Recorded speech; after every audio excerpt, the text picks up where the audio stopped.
Was he a mastermind criminal, a desperate individual, or part of a much bigger plan? What made his plan so flawless that it continues to baffle investigators to this day? Was it truly a bomb in his briefcase, or just a clever bluff? How did only a small amount of the ransom money resurface years later? And where did the rest go? Stay tuned to this video for answers to these intriguing questions and immerse yourself in this fascinating and unbelievable story.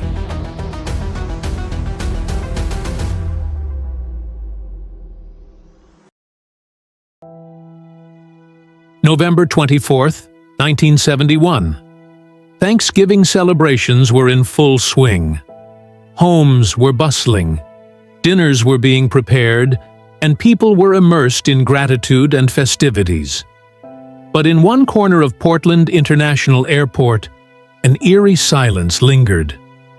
A man sat quietly, waiting for just one thing: to execute his plan. Dressed in a black suit, black tie, and holding a small briefcase, this man could blend into any crowd without drawing attention. At the ticket counter, he purchased a one-way ticket for just $20, an easy and straightforward journey from Portland to Seattle. He gave his name as Dan Cooper. But was that his real name? Or was there a deeper, hidden story behind it? Flight 305 was a simple 30-minute commuter flight. On board were 36 passengers and a small crew. Everything appeared routine.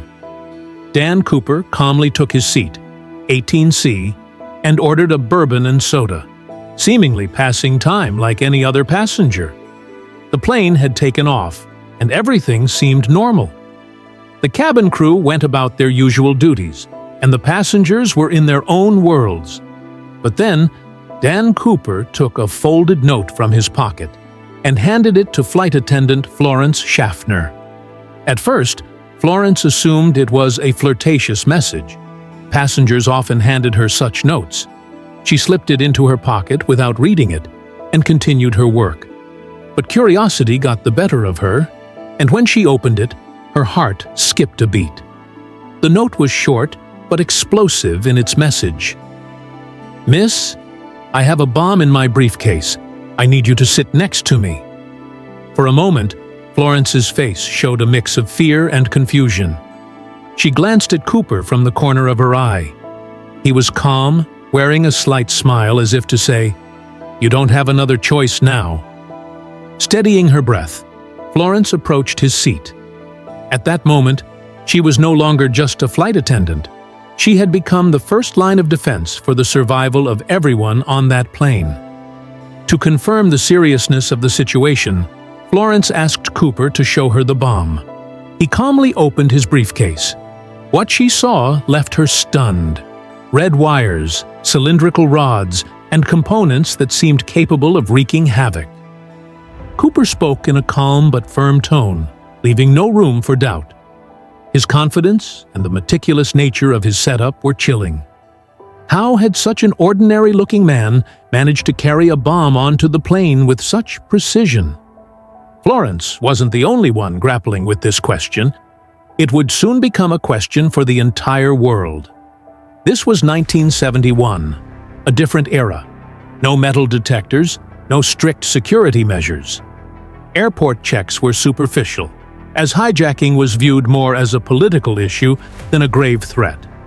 Privacy and trust were prioritized, but D.B. Cooper's audacious plan exposed every flaw in the relaxed system. This moment would become the turning point in aviation security, ushering in a new era of strict measures. But now, it was time for Cooper to reveal his demands. What did he want? Was he truly planning to blow up the plane? Or was there something more to his plan? This story had only just begun. The real shock was still to come. With unsettling calm, Cooper began to lay out his demands. $200,000 in cash, 4 parachutes, and a fuel truck ready in Seattle. If anyone tries anything funny, I'll do what I have to do. Imagine yourself in Florence's shoes. Would you panic? Or would you maintain control of your nerves? Florence chose the latter. She shook her head, stood up, and walked toward the cockpit. Inside, Captain William Scott was there. Florence told him everything. The captain immediately contacted air traffic control, and the FBI was brought in. But there was a problem. Cooper's instructions were clear. If there was any sign of police involvement, the consequences would be dire. Law enforcement on the ground was racing against time.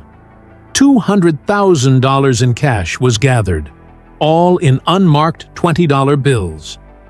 4 parachutes were ready.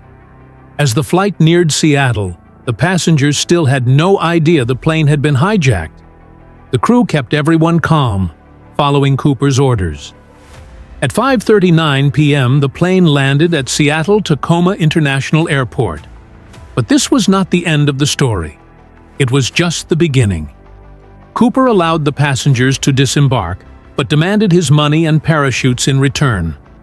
The FBI delivered the ransom, but the entire airport was under heavy law enforcement watch. No one dared approach him. Now, with the passengers off the plane, only the crew and Cooper remained. He watched the ground crew, ensuring that the refueling was done according to his demands. But the question remained: what was Cooper's real plan? How could he escape with $200,000 in the air? The FBI could only watch and wait. No one knew that in the next few hours, the man who called himself Dan Cooper would vanish into the sky, leaving behind a mystery that has never been solved. There was an eerie stillness on the runway at Seattle-Tacoma Airport. Inside, D.B. Cooper remained composed. When refueling was complete, he issued new demands. "I want the plane to fly to Mexico City. It needs to be at an altitude of 10,000 feet, and the landing gear should be partially extended." These instructions could only come from an expert. Was this man an aviation expert? Or was his knowledge purely based on books and research? The plane took off again, with only one hijacker and 4 crew members on board. D.B. Cooper told the crew to go into the cockpit and close the curtain. He was alone with his briefcase and a bag full of money. Cooper had prepared something near his seat, a mystery that the world would never solve. Meanwhile, on the ground, the FBI and air traffic controllers began tracking the plane's radar. The flight was on an unplanned route, with no chance of an emergency landing. The most shocking thing was that D.B. Cooper had gained simultaneous control of both the forward gears and the rear stairs, the exit point he would use. It was almost 11 p.m. The pressure and temperature inside were normal, but the scene inside was about to take an unexpected turn. Suddenly, D.B. Cooper lowered the stairs, and despite the force of the wind, he took one last look. It was a stormy night, and a mastermind was executing his plan. Do you think a person could jump with such heavy cash on a stormy night? What were the chances of landing safely on the ground? Did he use the parachute correctly? These were the questions on every FBI agent's mind. But for now, one thing was clear. D.B. Cooper had jumped. Again.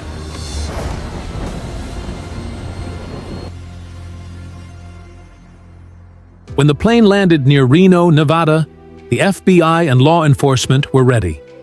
But what they found inside the plane shocked everyone. The crew members said Cooper was gone. Only an open parachute and a few small items left by the window remained. But the question was, where had Cooper gone? Where did his parachute land? And most importantly, was he still alive? The FBI launched a search operation, scouring the dense forests and rivers of Oregon and Washington. They found nothing. No remnants of the parachutes, no packets of cash. The ordinary-looking man who had caused such an extraordinary event had become a major mystery. Had D.B. Cooper completed his mission? Or was it all a distraction? This mystery had vanished into the dark winds of that night. As the morning sun rose, the FBI's night was far from over. A relentless search began through the forests and rivers of Washington and Oregon. This was not just the search for a man.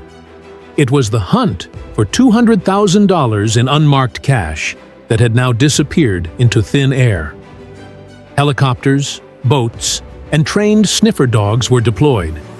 Every corner was combed, but not a single parachute, bag, or trace of Cooper was found. Had Cooper survived with his plan, or had the jungle become his final resting place? The FBI began to compile a psychological profile of Cooper. The people who were on the plane with him repeated one thing. He was calm, completely professional, and like a mastermind, he planned every move. Was Cooper a retired military personnel, or just an ordinary man who was simply good at executing his plan? The search was not only for Cooper. The FBI also made a plan to trace the $200,000 in bills. Every bill's serial number was recorded, and banks and stores were alerted to notify the FBI if such bills were ever found. For years, these bills never surfaced in the banking system. But then, something happened that deepened the mystery in a way the FBI never expected. In 1980, an 8-year-old boy, Brian Ingram, was camping with his parents near the Columbia River. While digging in the dirt, he uncovered something strange: old, decaying bills wrapped in plastic. Ransom money from Cooper. This cash was found in the Tina Bar area of the Columbia River, which was far off Cooper's flight path. But then the question arises: how did the money end up there? Did Cooper intentionally dispose of the money? Or was this his final resting place? As the search proved fruitless, theories began to grow. Did Cooper actually survive with his parachute and live? Some believe his parachute must have failed, and he fell into the river. But others think he survived, changed his identity, and disappeared. What if D.B. Cooper is still alive somewhere today? An ordinary man who never revealed the secret of his past. In 2016, after 45 years of exhaustive investigation, the FBI officially closed the case. But to the world, the name D.B. Cooper represents a man who made the impossible possible. A mastermind who not only executed a brilliant plan, but also became part of the world's most famous unsolved mysteries. Cooper didn't just steal money. He took human imagination to new heights. To this day, people still wonder, who was D.B. Cooper really? And did he live out his life peacefully? Or did he too become part of the mystery?